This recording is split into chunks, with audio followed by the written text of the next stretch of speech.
যে মানবতার কল্যাণে এবং যারা যাদের নাই মানে গার্ডিয়ান নাই, যাদের আর্থিক সঙ্গতি নাই এবং অসহায় দুস্থ যারা চিকিৎসা থেকে অধিকার থেকে বঞ্চিত হচ্ছে, তার যে চিকিৎসা নেওয়ার তার যে মৌলিক অধিকার থেকে অনেক ক্ষেত্রে দেখা যায় যে প্রপারলি তাদেরকে গাইডের অভাবে তারা সঠিক চিকিৎসা থেকে বঞ্চিত হয়। এই জন্য আমাদের দলের নেতাকর্মীদেরকে বলছি, যাদের সেই সঙ্গতি নেই, আর্থিক সচ্ছলতা নেই, বিভিন্নভাবে তারা হচ্ছে চিকিৎসা পাচ্ছে না, তাদের চিকিৎসার ক্ষেত্রে যেন আমাদের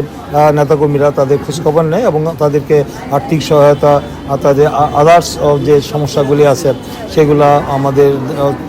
ব্যবস্থা করার জন্য আমরা তাদেরকে নির্দেশও দিয়েছি। আমাদের সিদ্ধান্ত যে একজন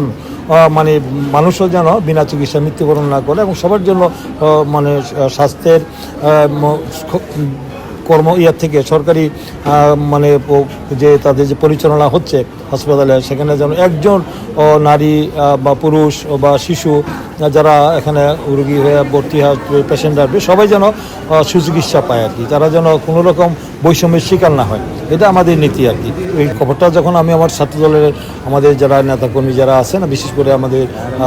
জেলা ছাত্রদলের সভাপতি সিদ্দিকুর রহমান নাহিদ সহ যারা এটার সাথে সম্পৃক্ত ওরা তারা আমাকে যখন এই ব্যাপারটা সুনির্দিষ্টভাবে আমাকে অভিহিত করা হলো, মানে ইনফর্ম করা হলো যে তার কোনো গার্ডিয়ান নাই, তার স্বামী নাই, সে বিধবা, তাছাড়া তার 2 সন্তান মৃত্যুবরণ করেছে, সে অসহায় একজন বৃদ্ধ মহিলা, তার চিকিৎসার ক্ষেত্রে তাকে দেখভাল করার মতো কোনো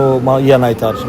তার কোনো আত্মীয় স্বজন বা এরকম না থাকার কারণে এই জিনিসটা তাদের নলেজ আসার পর আমি বলছি যে তার দায়িত্বভার আমরা নিলাম প্রথম থেকে শেষ পর্যন্ত। তার জন্য যা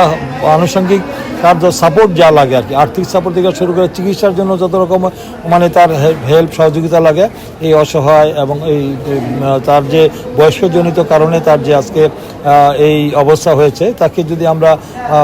প্রপারলি আমরা তাকে সহযোগিতা করি বা আমাদের এখানে যারা ডাক্তার আছেন তারা যদি তাকে স্পেশালি একটু ট্রিটমেন্ট করে, তাহলে সে হয়তো আরও সুস্থ হয়ে উঠবে আর কি। এটা তাকে আমরা চাই যে উনি স্বাভাবিক জীবনে আবার ফিরে আসুক এবং যতদিন আল্লাহ তাকে বাঁচিয়ে রাখেন ততদিন পর্যন্ত যেন তিনি সুস্থ অবস্থায় বেঁচে থাকেন। এর জন্য আমাদের তার চিকিৎসার ক্ষেত্রে যেন কোনো অবহেলা কেউ না করেন, সেই দায়িত্বভারটা আমরা নিয়েছি।